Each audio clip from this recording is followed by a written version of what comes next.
I am Marcus James Dixon with Gold Derby, and we are here with Michael Ground, costume designer for The Boys on Amazon Prime Video. Michael, what would you say is the most exciting thing about creating costumes for all of these iconic comic book characters? To me, the most exciting thing on The Boys is, we pivot throughout the day so many times. We go from a crazy super suit to a really downtrodden office worker to it's using your brain in all different capacities throughout the whole day and just learning how to keep moving and keep thinking and keep creating and then blending them all into a world that works together. Hmm. And season 3 was your first season on the show. Can you tell us what it was like joining The Boys and how did you get the gig? Season 3 was my first season. It was there.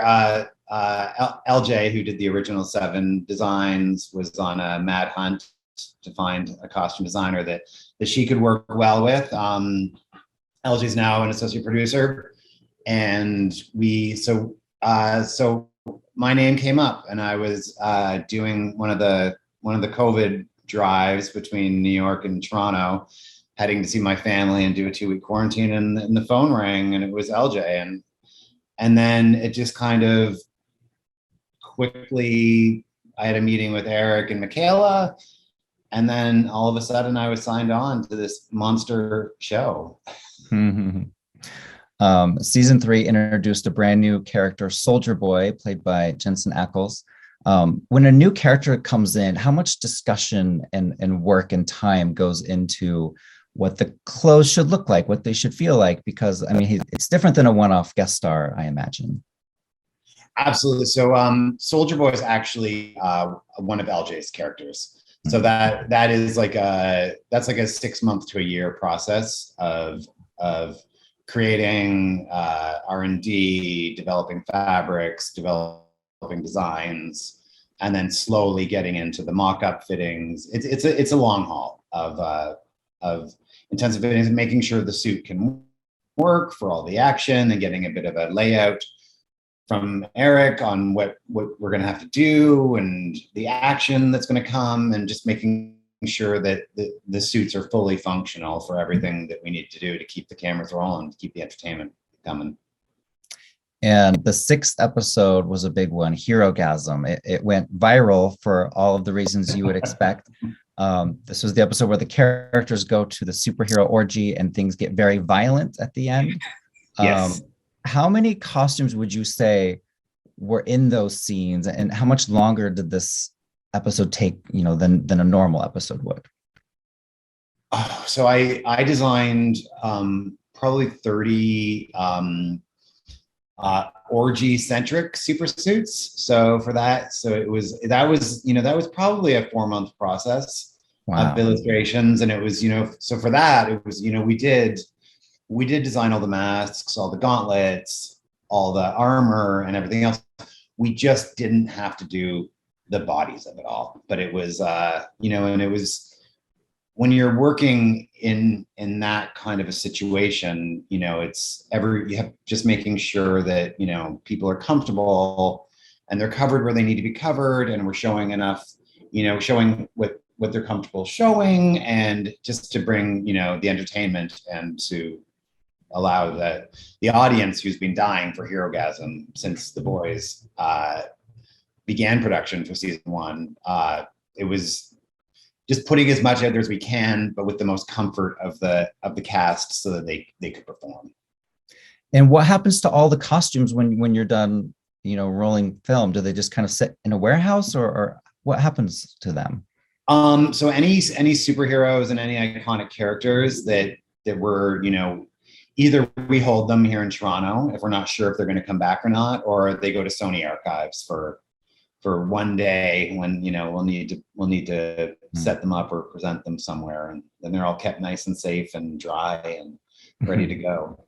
Yeah, we also use them too for we'll pull pieces out too for if we're working on a new soup for inspiration, or trying to remember how we did that print on the fabric, or what technique we use for the wings, or that kind of thing. So we always kind of draw back to what really worked for us and what didn't, and what was easily manipulated on set and what caused problems on set. So it's always so we tend to keep as much as we can around for research, but we only have so much space. So there were some really fun unorthodox moments this season that stuck out, whether it was musical numbers or yes. animated scenes or flashback scenes to the Cold War. What kind of challenges does this present to the costume designer, all of these like out of the box type of moments? For me, it presents a great challenge of pushing myself to my limits. So it's you're pivoting between how am I going to make this hospital gown spin and turn it into the musical, and at which point is she going to merge from her regular hospital gown in bed to the one that we've added some horsehair so it's got a good good movement, and where can Frenchie change his boots, and then working with the actors on that, and then jumping into whichever is coming next. So it's I don't know. I love the diversity, and that's what I love so much about our show is we get to stretch our brain muscles, and it is a challenge. And there's those Saturdays and Sundays, the odd Saturday and Sunday you get off, that you're like,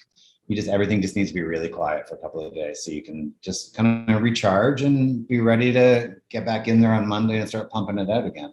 And for the animated moments with Black Noir, do you help the animators, like tell them, this character should be wearing this or this? No, our animators take the lead from kind of the vibe and style of the show, but they do such beautiful work that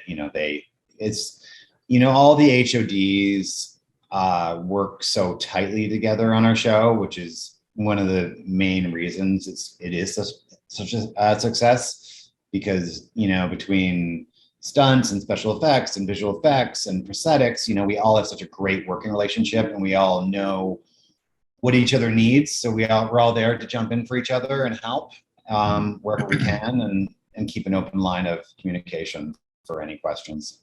On The Boys, there is always so much, blood and guts and green goo flying around and covering the costumes. What is, I'm sure that's challenging as a designer, because you probably have to have multiple costumes at the ready for when they reshoot the scene. Can you talk about that? Yeah, so we generally, I don't think we ever have less than about 8 costumes per character. Sometimes gets up to the 16, 20 mark, depending on what the action sequence is, and which becomes that's where the logistics come into play, and it's you're pulling in we're either building or we're pulling in that jacket from from Hong Kong, from Australia, from LA, from New York, from Toronto. So we're and we're just fingers crossed. And during doing season 3, during a massive world lockdown, it was like you just stare at the DHL or UPS or FedEx and just be like, please don't let that facility get shut down. Please let those costumes show up. Well, season 3 was my favorite so far, and I'm wondering, is there anything you can tell us about season 4? I know you're shooting it right now. Oh, I think all I can say is, season 3 was huge. Season 4 was bigger. It's crazier. And there's a lot of twists that I don't think anybody's really expecting. The twists on The Boys are the reason I watch. Every episode is like a cliffhanger. It's the character development just keeps growing and growing. And, the more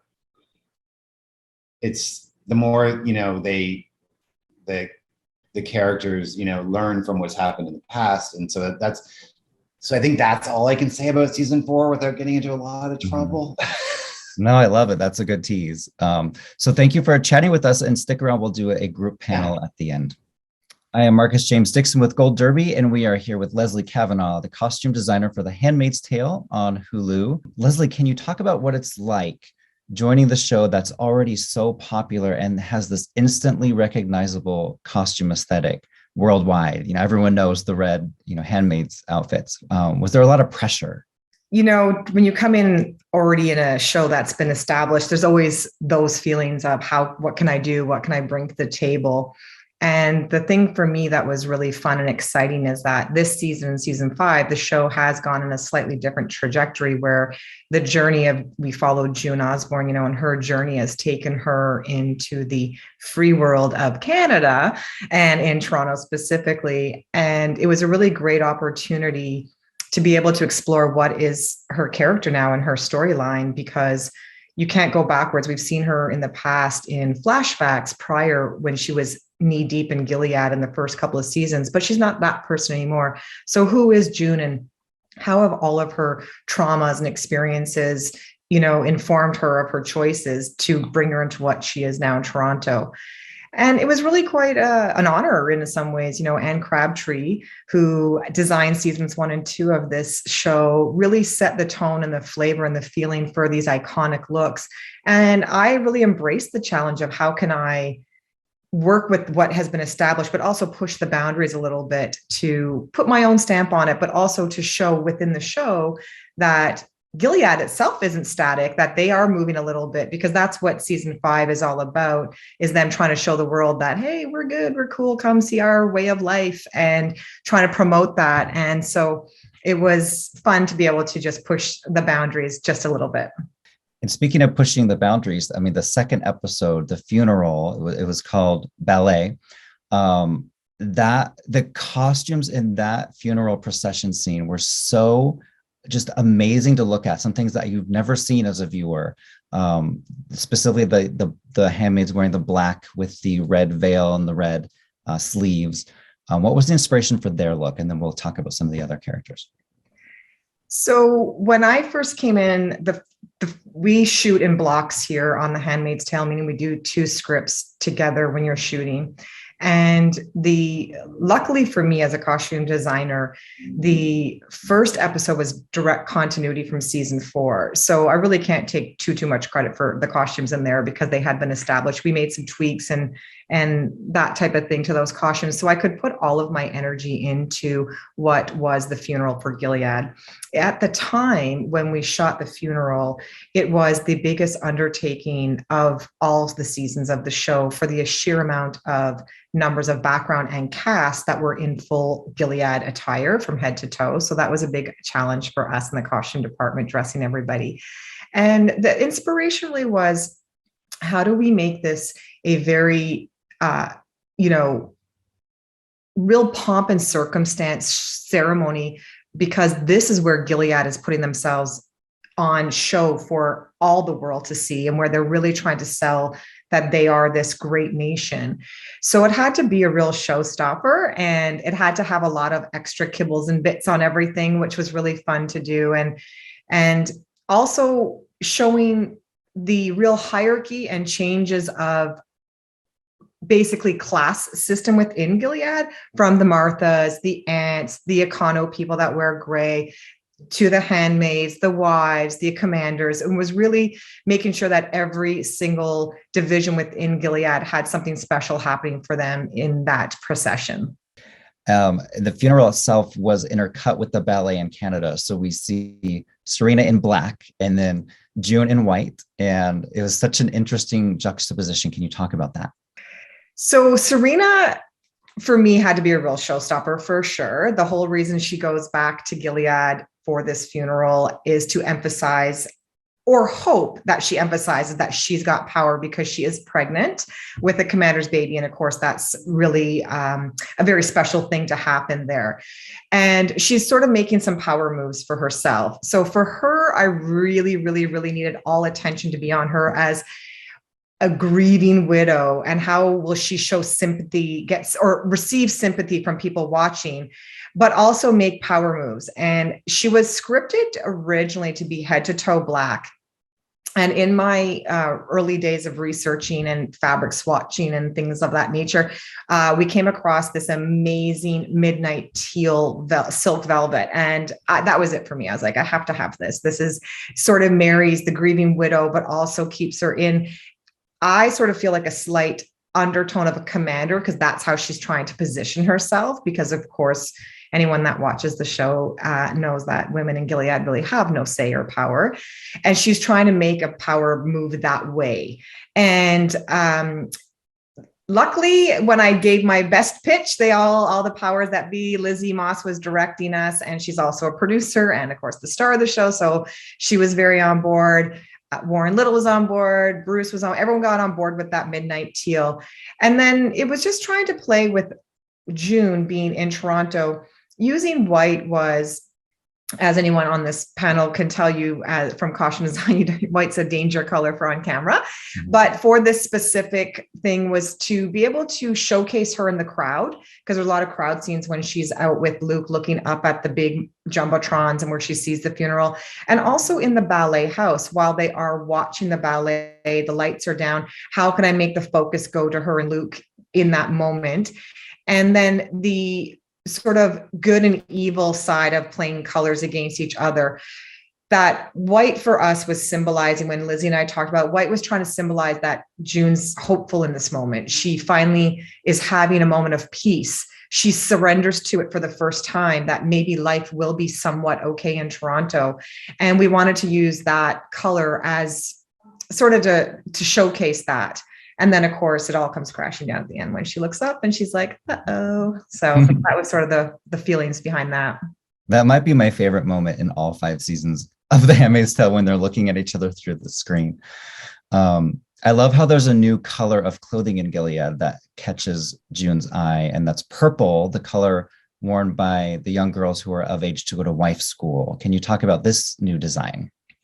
This was really exciting for me, obviously coming into season 5, being able to introduce, we haven't seen a new color since season 2 when they went to the colonies.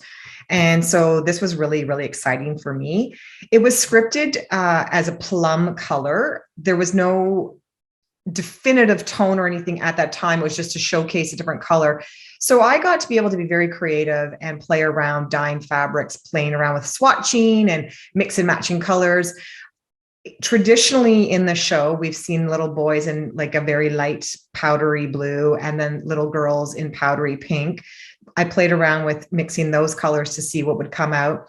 But then I kind of went a little bit deeper in that a lot of the children that are in Gilead, even these young girls that are going to go to wives, while they're showcased as prominent daughters because they are of commanders and wives in Gilead, they are actually really biologically mostly from handmaids.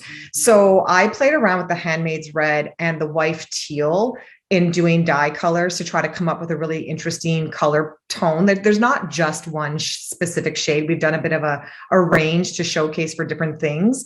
So it was really fun to be able to have fun with that. And again, luckily, Elizabeth Moss and Elizabeth Williams, our production designer, and I worked closely on that. We were able to really make everything tonally fit in. And so it was really, really super fun to do. And I think that they look like little ladies, but not too severe. They're not quite there yet. So I think it was a good color to come out of it. And it was really fun to do.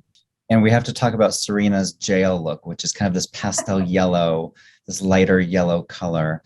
And I've seen a lot of jail scenes on TV, and I don't remember ever seeing yellow. So that really was something that stood out to me. Can you talk about that?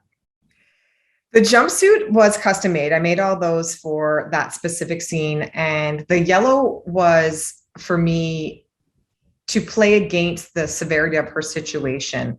It was a juxtaposition of how she's trapped in this. She's in a holding cell at the time, but trapped in her life of where she is. And yellow is generally denoted as being a happy color, feel good color. And of course, there's anything but happening for Serena in that. And it was a pitch that I just really liked. And there's no yellow in Handmaids. So for me, trying to showcase colors that don't already exist to play up the differences, I really wanted to have strong visual differences between life in Toronto and in Gilead. And I was trying to stay away from a lot of primary colors in Toronto. And it's a softer, buttery yellow that sort of, when you first see her, or even in the background, the people in the background, their yellow jumpsuit it's a bit of like, oh, what's happening here? And then of course, she's sitting there having to breastfeed in the corner with no privacy. And it's just showing that she's lost any and all stature of where she used to be. and that she is just a victim of her circumstance, much like Handmaids were, but in a different shade, because of course we didn't want to do red. Mm-hmm. Well, I can't wait to see what happens next. The finale is just in a couple weeks, I think, right? Yeah, I think we have 2 more weeks, this week and next week, and I think that's it. Yeah. Awesome. Well, thank you for chatting with us. Thank you so much. I am Marcus James Dixon with Gold Derby, and we are here to welcome Kirston Leigh Mann, costume designer for Loot on Apple TV+. Kirston, how fun is it to design clothes for a character as over-the-top and hilarious as Molly Wells, played by Maya Rudolph? She becomes one of the richest women in the world following the divorce of her billionaire husband. How fun is it? How do I gauge this? I'll say 10 out of 10. There's so many factors in that there's so many things that factor into that as well, because Maya is amazing and she's brave and she's fashionable. So that makes it fun to design for somebody who's new, walked into new money. That's fun. And also to base it in Los Angeles, which is its own beast, is also fun. So there's so many parts of it that make it a really fun job to have. Mm-hmm. And how would you describe Molly's overall look and aesthetic? I mean, she likes bright colors, she likes florals, she likes to stand out, right? She likes to stand out, and I don't. We'll play with that in our next season, which we're going to start shooting in January. But I think she likes to stand out. We wanted to say that designers were in touch with her. People sent her things. She's just getting all these things, and she is like a flower, and she's having fun with fashion the whole time. I think when she was married to John, maybe her life was a bit dull, and she found pleasure and color in fashion. And I definitely wanted to tease apart East Coast wealth versus West Coast wealth, new money versus old money. And so we got to have a lot of fun with the Molly character, making her character pop in every which way. But she definitely popped. I mean, do you have a favorite dress of hers? I really liked the emerald green and blue dress from the pilot, and that kind of first party they go to. Oh yeah, that Halston dress. I love that dress. And it was perfect for walking through that huge house, which is this giant house in Los Angeles called The One. And there's so many blank spaces, and for her to walk through, and that was like the sky and the ocean going through this house on the hill. I love that dress. Do I have a favorite? My favorite look is the La Double head to toe outfit that's colorful when she's going to Miami in the second episode. Mm-hmm. And I think it's just because Maya was the only person I know brave enough to wear it and wear it head to toe during our fitting. I said, well, you don't have to wear the whole thing together. And she's, Maya's like, let's try it. And then we went, as far as having the matching handbag. Walk us through how you integrated the various fashion houses into some of the pieces. What were those conversations like?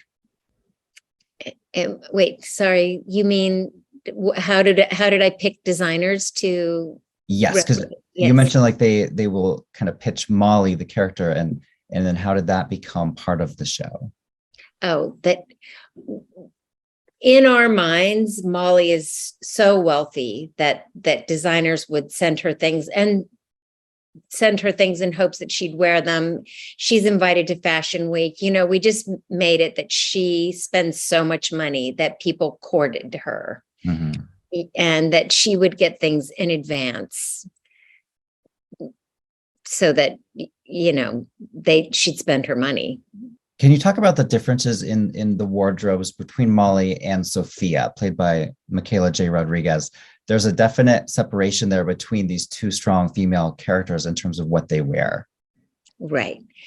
For Michaela J., we definitely wanted to make her more serious, that she's a person that gets up in the morning and puts on a uniform. She's not trying to be the flower. She's not trying to be the showstopper. She's a very serious person. I feel like one day she's going to be a senator. She, a good one. And she, clothes aren't her, clothing isn't her priority, that she wants to keep it simple and basic and look good. And she can go to a meeting, or she could meet with the city council, or she could be in the office and anything. And her one look would be the look. Where Molly wakes up in the morning and her mood dictates what she's going to throw on, regardless of whether it's going to fit in with what she does. When we do a ribbon cutting at the homeless shelter, she's wearing a giant caftan with fringe. It's completely inappropriate for the moment, but it's how she's feeling in the day. So one wears a uniform and one does not wear a uniform, and they play against each other. In the 6th episode, there's a costume extravaganza, because you go to this gala, this award show gala, and we at a Gold Derby, we love award shows. What can you tell us? What were some of the challenges in doing that episode? Oh, all our characters end up on stage. I would say that a challenge always for all of us is, unless you're doing Gilead, where everybody needs to look the same color, we need to tease apart that they don't look alike, that we may, I'm very lucky that the writers have made the characters so distinct.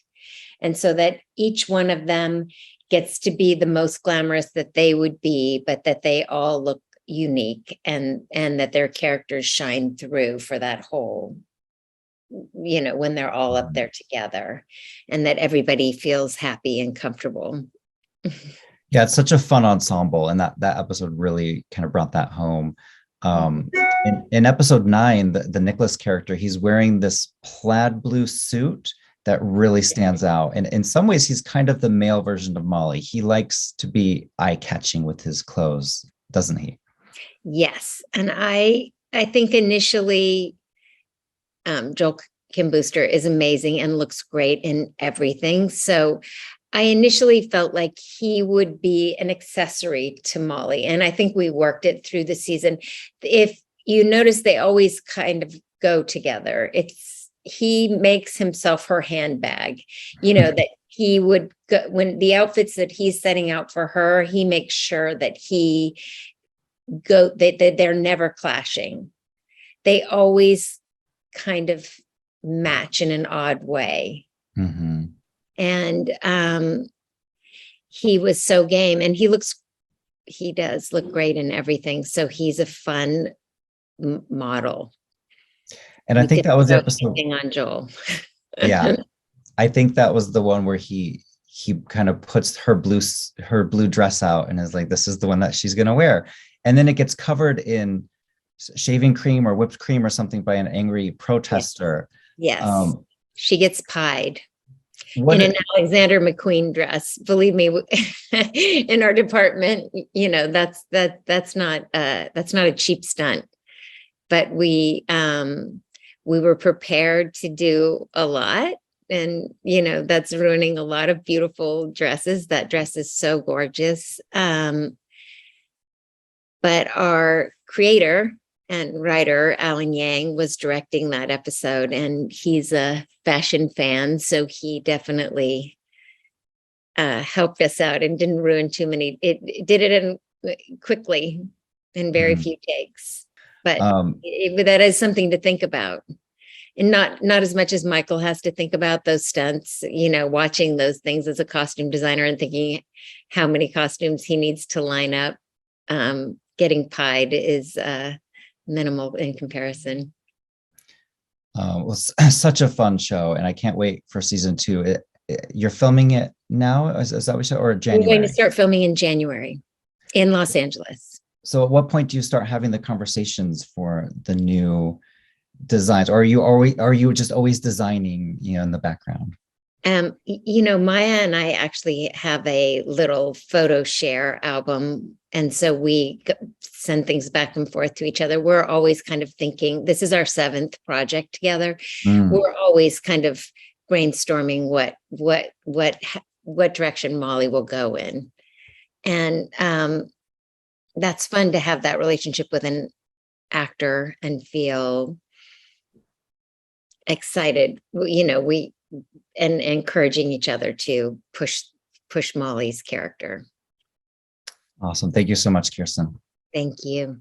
I am Marcus James Dixon with Gold Derby, and we are here with Sarah Arthur, costume designer for the Sandman on Netflix.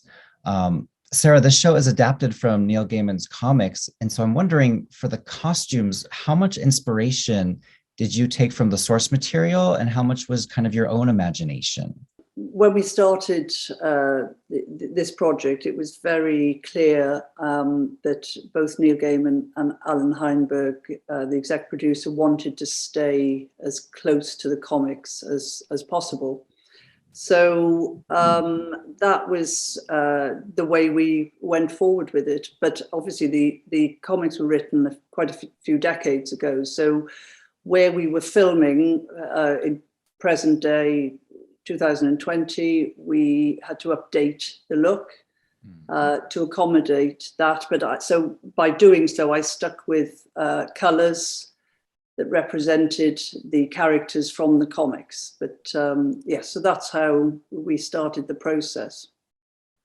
And the series stars Tom Sturridge as Lord Morpheus, the personification of dreams and nightmares. And it blends all these different genres together, period, fantasy, horror. Is this blending something that really attracted you to the project? It was, yes. I mean, it was a fascinating project from that, for that very reason. I mean, we covered everything from, we started with period, Victorian, up to the present day in one episode. I mean, every episode was multifaceted. We did, as you say, fantasy. We did quite a lot of contemporary, and it was all intermingled in each episode. So it was, yes, it was a huge task, but fantastic from a costume designer's point of view. And I mean, because I designed the helm for Tom. For Morpheus, so that was I mean, it wouldn't be something I would normally have done. It would have normally come from the art department, but I did that, and so that was. There was so many different facets to this project. It was fantastic. The helm is so creepy yet so beautiful at the same time. Can you tell us what it is made out of specifically? Well, it's supposed to be skin and bone, of course. That's where it's come from. So that's what we looked for to replicate, and came up with fabrics and everything was just sort of very natural and organic, and that's how I came up with different textures and artwork and then color sketches and yes, it was a long process, but yeah. In episode 6, there is this elongated sequence where the main character reunites with this immortal man every 100 years, beginning in 1389, and so we kind of check in with them as the centuries go by.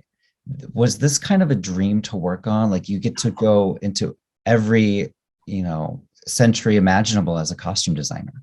Yeah, I mean, it was an extremely hard episode. We started, I mean, it's almost 50-50 contemporary and period, and then a little bit of fantasy at the end. So we started in current day 2020, and then we started in 1389, and every 100 years. I mean, we shot it over 2 weeks. It was in the the very peak of the pandemic here, so there were very little costumes able. We were able to go to costume houses, but really cautiously. No shops were open in London. So it was, I was lucky. We did a lot in-house. I've got a huge fabric collection, a huge storage of period and contemporary costumes. And we made, obviously, all the main cast, all the small parts, and we had to make some of the background, but it was, it was the most brilliant challenge, and we all had a great time. It was hard work, but obviously the pain is gone now. And when I look at it, I'm quite proud of what we achieved. In the first episode, the main character, he's actually completely naked for the first 100 years, where not the first 100 years, but he's held captive for 100 years in this cell. What goes through your mind as the costume designer, someone that's supposed to clothe people? Do you take a day off that day because he's not wearing anything? No. I mean, obviously there was plenty of other things going on in that episode. So Tom was naked for that whole episode, but obviously we were back in Victorian era London, and we had lots of other people to clothe, and we were working on going forward with him. Those initial episodes were so incredibly important for the rest of the look of Dream, where we were going with him when he was in his empire, when we were with him in London in modern day, and wherever else. So there were loads of costumes to design for him whilst he wasn't wearing anything. And the iconic black wardrobe that he has, can you talk specifically about what goes into creating that? And I imagine, this was a Halloween costume for a lot of fans out there. Yeah, I'm sure. Yes, yes, I'm sure it has been yesterday. But the cloak was really important, and the cut of the cloak, and the way, we had numerous, and we sampled lots of different fabrics, because the director wanted to pull this cloak through. When he came down in episode 1 and his armor was taken away from him, the cloak needed to go through this tiny little hole. So we sampled lots and lots of different looks. We spread the cloak out, so we did an overhead shot so that it looked like the picture in the comic. And so we did a lot of, we followed the comic extremely closely. Wherever we could, we emulated that. So that's where the black for Dream came from, and his siblings, or some of them. But his going forward, we needed structure.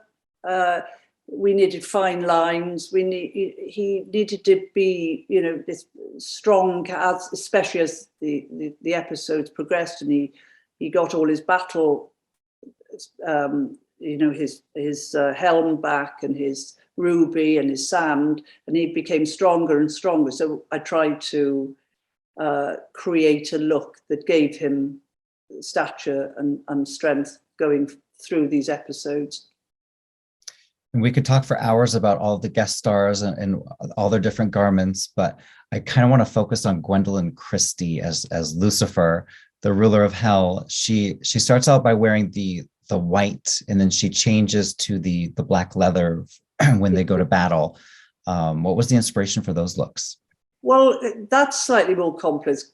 Gwendolyn is married to a very famous fashion designer, and we were in the midst of a pandemic, and he dresses her obviously for many, many different events. So he and I collaborated on looks, and so I can't take credit for those costumes, but I was involved with them, but they were made in his studio, as he's made so many outfits for her. Are there any guest stars that you're just so proud of by the how the look came off when you watched it on television? Yeah, I mean, I loved Vivienne, who played Lucienne, and her tale. I mean, that and we made them. There were some fantasy pieces we made them like the comic, exactly like the comic, where the tails came up. So we incorporated obviously some wires, and I loved doing Cain and Abel. They were great fun, and the colors, you know, again, we followed the comic. Merv Pumpkinhead, he was a great character. I mean, there were so many. I feel terrible not mentioning all of them. They were, each and every episode had incredible characters and an amazing cast playing these characters. But I said, you know, I think Ferdinand Kingsley playing Hob Gadlin in the episode 6, going through all those periods, was sensational in that, as that character. Yeah, it's something I'd never seen before on television. And is there any news on season 2 of The Sandman that you can tell us? Not yet. It's you know, it's still, I think, in discussion, but nothing firm yet, as I understand it. Well, fingers crossed for sure. And thank you, Sarah, for chatting with us. I am Marcus James Dixon with Gold Derby, and we are here with Laura Montgomery, costume designer for What We Do in the Shadows on FX. Laura, I really just want to start by talking about this year's Emmy Awards. You won the Best Fantasy Sci-Fi Costume Emmy, and that was such a huge achievement. It was the show's first Emmy win as well. What was that whole experience like for you? I would say, I mean, it was very surreal. It was very surprising. It really just felt like the show at this point, we're shooting season 5 right now. So the show really feels like a family. And so a win or a nomination for any department is, you know, feels like a win for everyone. And we really recognize the fact that we're all, you know, being recognized because, you know, people watch the show because of the writing and the performances and the production design, and like all of it kind of comes together. So that was really exciting. And then just the experience, I have to say, I was just genuinely not expecting it, very surprised at the event. It was my first time being at the Emmys, being nominated. It all felt very like fancy and luxurious, and you know, you've seen it on TV and then it's happening to you. And it was just I was really just flabbergasted actually when our table was kind of behind this, like behind the stage. So when my award was being announced, I kind of crept around so that I could take a video on my phone of the screen, because I thought, well, this will be like a great memento for me of the event, like my name on the screen, amazing, I'll have this video forever. And so when they said our name, when they announced that we had won, I was crouched down, still videoing, and in the video, you can hear people from my table saying, like, go, like, you have to go now, go up there. And I just kept saying, what? Also because my co-nominees their work was so strong. Like, I have gotten the opportunity to work with many of those designers in Toronto. And I so respect the work that they had done on their shows, and the quality of their work was so just elevated.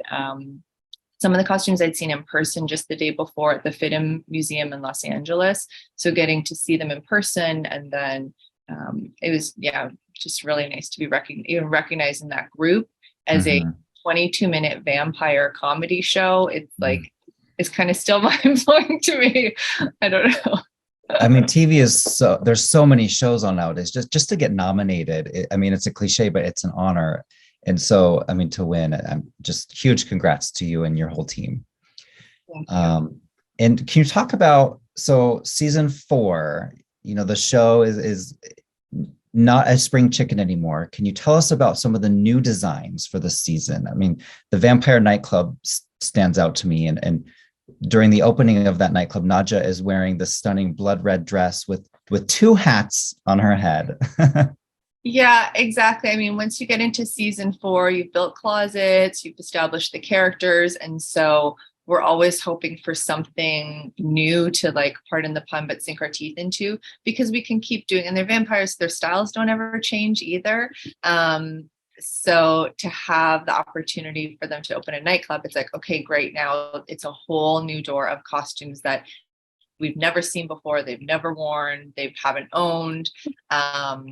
and we can kind of like break the mold a little bit.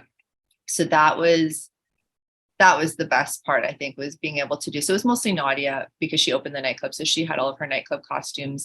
So it was a lot of inspiration of mostly like New York nightclub life, a lot of RuPaul's Drag Race, and like 90s club kids, even like kind of Lee Bowery club kid reference. The guide also is Nadia's assistant. So we got to do some really fun looks on the guide. And other than that, another costume that I really had fun with for Nadia was in the first episode of season 4. She is coming back. She's spent the summer in England as the head of the Vampiric Council. And so our showrunner, Paul Sims, really wanted something that said that she had been in England. And so I noodled for a while, like what says England? Like, we're not going to do a Union Jack. And so I always, every couple of weeks I'm looking through that McQueen book. And I know it's Scottish, but the tartan print for that dress, it's a red tartan traveling dress. So it was using the tartan of that, and then some Vivienne Westwood, it's all a bit of a bricolage. I just take from designers that I really respect and put it all together. So it's a Vivienne Westwood neckline with the McQueen tartan. And then there's a tulle sash that goes across it that I thought was a bit of a nod to the royal family and royalty. So that was her traveling ensemble, and she's coming back from England. I have one more Nadia question. So there's a doll version of her, like this 12-inch doll. Do you also design clothes for the doll? I do. Well, here's the thing. I really can't take credit for it. So I designed Nadia, and then there's a sewer in our workroom whose name is Judy McDougall, who she just does all of Dolly. And so anything that Dolly has worn, she does. So she'll take the little she'll make a mini version of it. And oftentimes that means recreating the fabric. Like for the tartan, for example, that was a fabric. I wasn't able to find the exact tartan that I wanted. So we took one that I think already had like a red element and another element. And then we sewed yellow ribbon onto it to give the yellow stripe. But then, of course, for the doll, you have to scale everything down. So she scaled the pattern down, but to scale the print down, instead of sewing a yellow ribbon on, she just did a yellow stitching line. There's one episode called Private School where the vampires dress up as what they think humans look like. And it's, of course, completely over the top and ridiculous, but so funny. Can you tell us about working on that episode? Yeah, that was really fun. That was all in the script. So it was Nandor in a zoot suit. Laszlo, I can't recall which. A lot of those elements were in the script. I think it was like a Guy Fieri shirt, the skater jeans, and getting to add all the elements like the Kangol bucket hat. And then for Nadia, I think I can't remember exactly what was scripted, but it had to be like that pink Chanel suit. And there's also an episode, I think it was the one after that, maybe, where they go to, buy clothes at the store, and there's this huge sequence where they're I think it was the 4 characters, and they keep changing clothes, and it's like this montage, and it must have just taken you forever to do all those changes. That was a big episode. Was that the wedding episode? It was the wedding episode. So we were at that point, because they switched the airing order, I think. So that was actually supposed to be the penultimate episode. Then I think it ended up airing like mid-season. But we also block shoot. So we shoot, 2 to 3 episodes in a group together. So when we got the script for that episode, we were already like up to our eyeballs in Night Market, which was the episode with the supernatural night market that had, of course, our cast all have a lot of changes, but then there were all these like creatures and day players and background. We were just creating this whole, expansive world of a night market. And so we're just like really just in the weeds with that, fitting, designing, building. And we get this script, which A is a wedding. which is huge to begin with. And then it has, like, as you said, it's your classic trope of a makeover montage, which are always so fun to do, except it's a makeover montage with all of these scripted beats of really specific, hard to find things like 80s clothes, 1890s pinstripe on a bicycle, Southern Belle. And the people in this montage are 2 vampires and one character who is a charred legless torso with one movable arm and one arm fused to his body. So all the costumes we were making, most of them were for him because it's to dress him up to attend the wedding. So it's like a little sailor boy costume that is just scaled for a torso, or him in the basket of the bicycle like E.T. So that was a big one, but it was so much fun to do. I can't believe we're talking about a 22-minute episode. I mean, that felt like a movie. Yes. Yeah, With it's 22 minutes. They have so many costumes in 22 minutes. Also because of the format that we shoot in. So even just now I was pulling costumes for an episode today, and I was like, why does Nando have 8 changes today? 8 changes in this episode. It's one script day. But because it's shot in documentary format, there are often flashbacks and there are talking heads. And for the talking heads, it's not reality style where they have the same costume all the time. It's documentary style. So whenever they cut back to like a talking head interview, it's different clothes. So it's a lot of costumes. And the final question is the baby Colin Robinson character. I mean, I think we're almost out of time. Can you briefly talk about what it was like designing for, a baby that grows into a toddler and then eventually becomes the adult? It was a lot of fun. That one was very close to home. Paul Sims, the showrunner, I don't know if his son was 9 or 10 at the time. And when he started talking about baby Colin, like baby Colin is his son. I also have a 10-year-old who was 9 at the time. And my mood boards for baby Colin were mostly just my kids and their friends. And just trying to think of the things that they do that you don't think of doing. Like, they put on clothes backwards and they don't realize that they're backwards and they're okay with it. They wear a lot of like costumey pieces as clothing. Like my kids wear a lot of bathrobes and swim goggles. So I tried to do that on baby Colin. Like, he'll wear a bathrobe, he'll wear swim goggles, he'll wear like things that aren't clothes, but he doesn't know the difference. Didn't he have a candle on his head at one point? He did, yeah, because he's kind of growing up unsupervised. Laszlo is the one raising him. So this is a kid with no supervision, with access to all kinds of like weird clothes from victims in the mansion, and just he's kind of cobbling together. He has worn some things from Laszlo's closet. So yeah, he was kind of left to his own devices until Guillermo stepped in and helped out. Well, thank you so much for chatting with us, Laura. Welcome to Gold Derby's group panel for TV costume designers. We want to welcome back Michael Ground for The Boys, Leslie Kavanagh for The Handmaid's Tale, Kirston Leigh Mann for Loot, Sarah Arthur for The Sandman, and Laura Montgomery for What We Do in the Shadows. So this question is for all of you, and Laura, I'll start with you. What would you say are some of the biggest misconceptions out there about what a costume designer does or does not do? I think, what are the biggest misconceptions? Something that you'll often, I'm sure you guys have heard this, when you are in a store, the person checking you out will say something like, "Oh my God, you shop for a living. It's so glamorous." Meanwhile, you have 20 bags, you've taken 3 trips to the car, you have 5 fittings to do when you get back to the office. I would say the misconceptions are that it's glamorous, that all you do is shop. And then I think the clothes are the thing that gets seen, and the builds and the creativity, those are the things that get seen. But then there's a large part of it that is actually like logistics, scheduling, money tracking, budgeting, and people management. You're creative head of department. So you could have, 20 to, more people working for you. So there's a lot of kind of people managing, and that's a component of it that doesn't really get talked about much or thought of when you think of a costume designer. I agree. I couldn't have said it better. People think it's glamorous. People think that they want to do it. I have every friend calling me, my daughter wants to do it. And I say, give them to me for 1 week.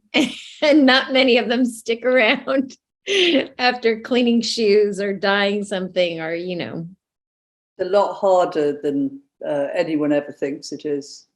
The hours are incredibly long.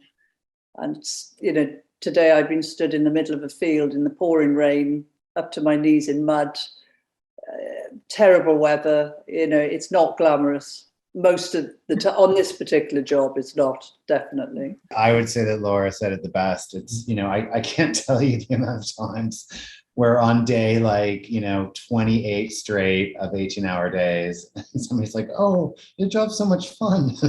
And I'm like, I just want to fall over. I just want to fall over. I just want to fall over. But, and there's always that, you play dress up and you shop and it's like, no, So that would be the biggest misconception and a lot of the time from friends and family too. And I'm like, oh, not exactly how it works, but I have, my brother is one of our costume assistants now, so he can go tell the truth to everybody. I think it's about time as well as like what it takes to make something. I think there's a lot of people that really do not understand. They're like, ask for something at 9:00 the night before it plays at 7 a.m. And they're just like, well, we can have that, right? And you're like, no. Well, you find very creative ways of saying no. You never say no, really, but you're like, oh, well, we'll try our best, and just hope that the the little wardrobe wizards in the back room can make it, and it is the hours, like everyone said. It's just sort of that sort of concept of not understanding craftsmanship. I guess there's such an amazing talent of people here that do so many build shows, and so it happens to be a theme here that everyone could probably agree on, that the time and the turnaround for what it is to pump these costumes out. It's incredible that we even do it the way we do it. Mm-hmm. Have any of you ever had a costume, either from this show or another project you've worked on, turned into a Halloween costume or a cosplay outfit at Comic-Con? And what was your reaction when you saw everyday people kind of wearing your work? So I've had a lot of Jason Momoa costumes from my years with him, and it's always, to me, it's really endearing to see the really DIY at home versions of, because I think it's anybody that's taking the time to do that is I find it really special. And there's people that reach out to me via social media and they're like, where can I get that? And I'm like, that's a particular buffalo with the bleached blonde back, and that so there's been a lot of Jason cosplay over the years and a lot of Frontier cosplay, and then seeing some of the iconic moments from last season of The Boys. There's a lot of pink satin bathrobes around still on Halloween as Huey. There's I find it endearing in the most rudimentary way, and in the most high-end way. I find it very sweet that people have taken time to recreate something and have fun with it. Laura, what about you? I'm sure people have dressed up as your vampires. Shadows is pretty big in the Halloween community and the Comic-Con world as well. There's a lot of Shadows cosplay. And it is really, it's the costumes, but then Harvey will bring in these really, people gift him a lot of things. So he'll have these little dolls that people make, these Guillermo dolls, and posters that they do. And I think it shows what kind of an audience the show reaches. It's very progressive. So there's a lot of gay and LGBT fans who love to cosplay as like Guillermo and Nandor. And then it's just really flattering that people are enjoying the costumes and really looking at the details, because they might reach out to me and ask me what the details are, but then I feel like they're also recognizing all of the hands that went into making these costumes, like the cutter who made the amazing patterns, or my cutter last year, Carla Giardi, and then all of the sewers who worked on them, the milliner who makes the hats. I feel like everyone's work is being appreciated. Mm. And Leslie, I know this is your first season on Handmaids, but I mean, you've seen people dressed up as handmaids. It's just one of the most, iconic, especially for political, movements. The Handmaid's costume, obviously, I take no credit for that. That is Anne Crabtree's work there, but it is pretty iconic, and it's still, emulated and copied all over. Sadly, there's a lot of, it's associated with a lot of the bad stuff that's happening right now. So there's that, but it has definitely been replicated many a time since season 1. And so this will be a question for Kirston.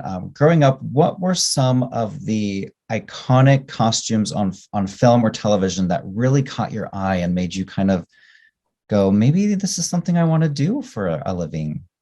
Oh, that's a good question. I'm going to circle back to your old question, because thinking about just how I looked at things, like when for The Good Place with the Janet character, the first time I was on an airplane as a 5-year-old, I felt like stewardesses were angels, and just looking at their costumes is why I put Janet in that costume, because she's kind of an angel, but I made her into kind of a 1970s stewardess.